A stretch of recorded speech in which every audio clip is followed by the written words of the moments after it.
15ই মে আজকে, অ্যান্ড সকালটা হচ্ছে ভালো, বাট 4 ডিগ্রি টেম্পারেচার, ভালোই কোল্ড আছে, সেই জন্য কিছু ভাবার নেই।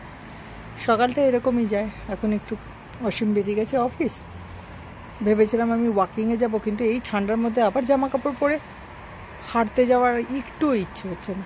এবার ইটালিতে এসে 4টে জিনিস নতুন করেছি। লিনিং টাওয়ারের উপর চড়া, যেটা 2008-এ যখন প্রথমবার গিয়েছিলাম তখন ওটা রেনোভেশনের জন্য বন্ধ ছিল। তারপরে যেটা সেকেন্ড, সেটা অ্যাফোগাটো কফি টেস্ট করা, ওটাও একটা আমার নতুনত্ব। আর একটা করেছি জেলেটো আইসক্রিম আর ব্রেডটাকে চিপ করে অয়েলি খাওয়া। এটা কিন্তু টুস্কানির পেচিওলি বলে একটা জায়গা আছে, ওখান থেকে যাওয়ার পথে একটা গ্রাম পড়ে। এটা ভিলেজ এরিয়া, কিন্তু এটাও একটা ট্যুরিস্ট স্পট, কেন কি এখানে লোকেরা আসে এই ব্রাইট কালারফুল ঘরগুলো দেখার জন্য। প্রতিটা ঘর এত সুন্দর ব্রাইট কালার দিয়ে সাজানো, বাইরে থেকে দেখতে ভীষণ অ্যাট্রাকটিভ লাগে এই ন্যারো লেনটা।